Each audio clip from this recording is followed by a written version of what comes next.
அவர்களுக்கும் இயக்குநர்களுக்கும் தயாரிப்பாளர் ஹீரோ வந்திருக்கக்கூடிய எல்லா நண்பர்கள் பிஆர்ஓன்னு எல்லாருக்குமே நன்றி வணக்கம். முதல்ல நான் ஈபியா பேசுகிறதா பாடலாசிரியராக பேசுகிறேங்கிற கன்ஃபியூஷன் இருக்குது. அந்த சட்டையை கலத்தி போடலாம், ஈபி சட்டையை கலத்தி போடுறது நல்லதால முயற்சி பண்ணிகிட்டு இருக்கேன். அதில் அதை விட்டு பாடலாசிரியாகவே இருந்துடுறேன். அதை பேர் கூட பின்ன பேர் கவித்திறன் அப்படின்ட்டு பாட்டு எழுதணும் அப்படின்ற முதல்ல இதுதான். முன்னாடி ஓடுராஜா ஓடுங்கிற படத்தில் பாட்டு எழுதியிருக்கேன். அதுக்கப்புறம் நேரே இங்கே வந்து வாழ்க்கை இப்படி இழுத்துச்சு. அவர் ஜான் பிரதர் சொன்ன மாதிரி படம் தொடங்குறாங்க. அது செய்ய நண்பர் முதல்ல அறிமுகமாகிறாரு. அடுத்த ஒரு மாதத்தில் ஜான் பிரதர் அறிமுகமாகிறாரு. இப்படி நட்பு. அப்போ அவங்க படம் கமிட் ஆகிடுச்சு. கமிட் ஆகி அப்படி ஆன உடனே ஒவ்வொருத்தரையாக செட் பண்ணுறாங்க. யார் யாருன்னா இவர் கேமராமேன், இவர் மியூசிக் டைரக்டரு, இப்படி இவர் சிஜி எல்லாம் பண்ணுறாங்க. அதே மாதிரி என்ன பிடிச்சி வச்சு நீங்கள் தான் ஈபி அப்படிங்கிறாங்க. ஈபி அப்படி என்னது விலைக்கு சொல்கிறாங்க. சரிட்டு களத்தில் போட்டு ஆடுறாங்க. சரி நம்ம போவோம். என்ன புறாயை பற்றி படமா, புறாக்கி ஒரு போறா இப்படின்ட்டு யோசிச்சுட்டு போகிறோம். போயிட்டு ஓடி வந்துடலாம். அப்படி ஊர் தானே, நான் எனக்கு ஊர் நாகர்கோவில், அதனால் ஊரை பார்த்த மாதிரியும் இருக்கும் அப்படின்ட்டு போகிறேன். போனால் வந்து பைரி வந்து இழுத்துச்சு என்ன உள்ள. இதுதான் நடந்த கதை. உள்ள இழுத்து தான் என்னாலே விலக முடியல அதில் இருந்து. அது பைரி வந்து அதே அந்த ஒரு படைப்பு, அது தன்னை வெளிப்படுத்துவதற்காக அதற்கான நபர்களை, சக்திகளை எல்லாமே அதுவே அதிலிருந்து எடுத்துக்கொள்ளும், உருவாக்கி அதுவே வெளிப்படுத்திக்கும்.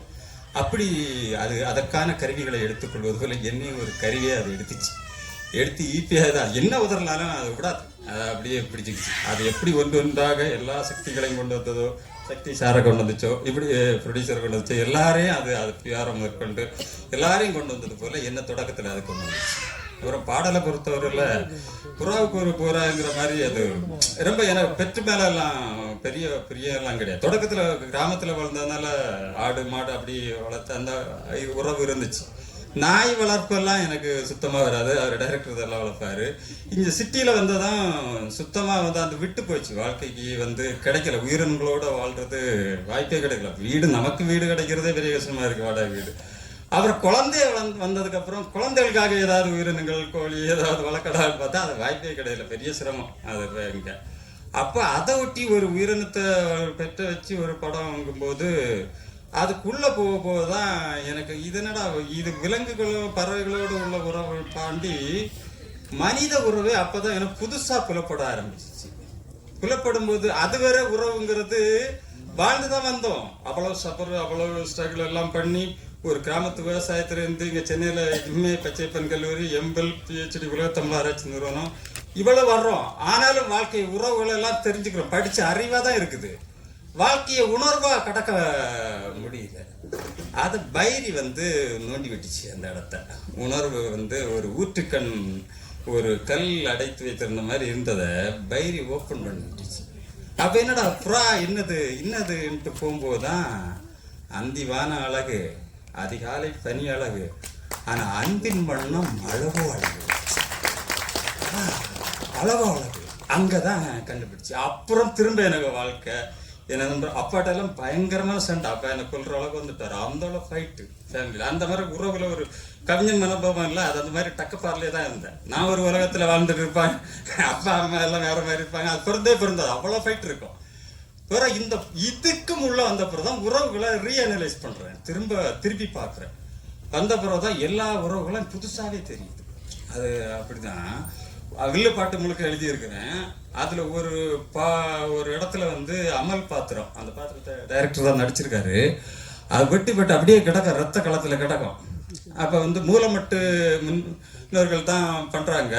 அந்த கேரக்டரு அந்த இடத்த சொல்லும்போது எழுதுகிற போது எழுதிட்டேன்.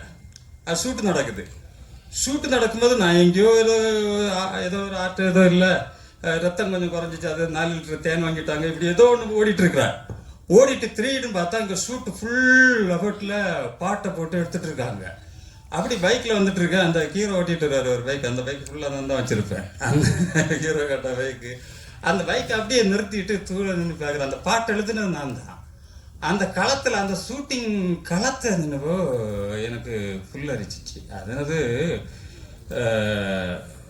உயிர் கொடுத்த தகப்பனுக்கு அந்த தகப்பனுக்கு உரித்திடவே வார்த்தை உண்டோ, அப்புறம் நேசம் கொண்ட தோழனுக்கு உயிர் தோழனுக்கு தேற்றிடவே பதிலும் உண்டோன்னு, சாரி உரைத்திடவே பதிலும் உண்டோன்னு இவருக்கு வரும். அவருக்கு அப்பாவுக்கு தேற்றிடவே வார்த்தை உண்டோ.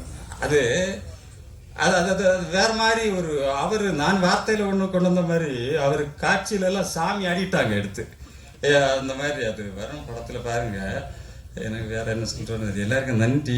அந்த பாடலை பற்றி நிறைய பேசணும். அதாவது சினிமா பாடல், அதாவது சினிமா கவிதை, இது மக்களுக்கு நிறைய அவங்க மனவளத்தை ஊட்டக்கூடிய முக்கியமான இடம். இதுல வெறும் சத்தங்களை போட்டு நம்ம உணர்வுகளை எல்லாம் நாசம் பண்ணிட்டாங்க. அவ்வளவு பிரச்சனைங்க குடும்பங்கள்ல. அதுக்கு முக்கியமான காரணம் சினிமா பாடல் ஒன்று. அந்த பொறுப்பை நானே ஏத்துக்கிறேன். அப்ப பாடல்கள் அன்பையும் உணர்வையும் தன்னம்பிக்கையும் உறவையும் போதிக்காதது வரை, வெறும் சத்தங்களால் நம் காதும் மனம் நிரப்பப்பட்டு கொண்டிருக்கும் வரை நாம் இந்த பிரச்சனை, குடும்ப பிரச்சனை, உறவு பிரச்சனைகள் என்று விடுபடவே முடியாது. அப்ப என்ன இனிமையான அன்பான உறவை போதிக்கக்கூடிய வேணும் பாடல்கள். நான் கடந்த முன்னாடி 20 நாட்கள் தனிமையா இருக்கிறேன். குடும்பம் இல்லை, குடும்பம் இருக்கிறாங்க. குடும்பம் இல்லைன்னா குடும்பத்து கூட சண்டை இல்லை. பொருளாதார சிக்கல்னால அவங்க வேற ஊர்ல இருக்கிறாங்க. அப்போது என்னை காப்பாற்றியது மலையாளத்தில் தற்போது வந்த சுலேகா மன்சிலின் ஒரு படம். அந்த படத்தை திரும்ப திரும்ப பார்த்தோம், அந்த பாடல்களை திரும்ப திரும்ப கேட்டோம். என்னை தனிமையில இருந்து என்ன காப்பாத்திக்கிட்டேன். அவ்வளவு சக்தி ஒரு சினிமா கவிதைக்கு இருக்குது. அந்த சக்தி இருந்துச்சு. நம்ம செஞ்சாங்க. முத்துக்குமார், வைரமுத்து, கண்ணதாசன், பானசிவன், நம்ம முன்னோர்கள் செஞ்சாங்க. பாடல் இருக்குது, உறவுகளை சொல்லக்கூடிய, நம் உண்மையை, நம் மனதை வளப்படுத்தக்கூடிய பொக்கிஷம் இருக்கு. சங்க இலக்கியத்திலேருந்து இருக்கு. பெரிய பாரம்பரியம் மிக்கவர்கள் நாம். பாடல் பாரம்பரியம் தொலைக்க முடியாத வெறும் சத்தங்களால் திடீரென்று அதை புதைத்து குளிதோடி புதைக்க முடியாது. 2000 வருஷ பாரம்பரியம், எழுதப்பட்ட பாரம்பரிய வரலாறு வரும். முடியல. திரும்பவும் நாம் அதை கொண்டு வருவோம். திரும்பவும் சினிமா, திரை, இசையில் தமிழ் இலக்கியத்தை, இலக்கிய அர்த்தத்தை ஊட்டுவோம். அது நடக்கும். நல்ல இசையமைப்பாளர்லாம் இருக்காங்க, வந்துட்டாங்க, பயன்படுத்துவாங்க. நம்மளாம் முடிஞ்ச அளவு போராடி கண்டிப்பாக வரும். யாரோ ஒருத்தவங்க செய்வாங்க. அது காலம் செய்தே தீர்க்கும். நன்றி எல்லாருக்கும்.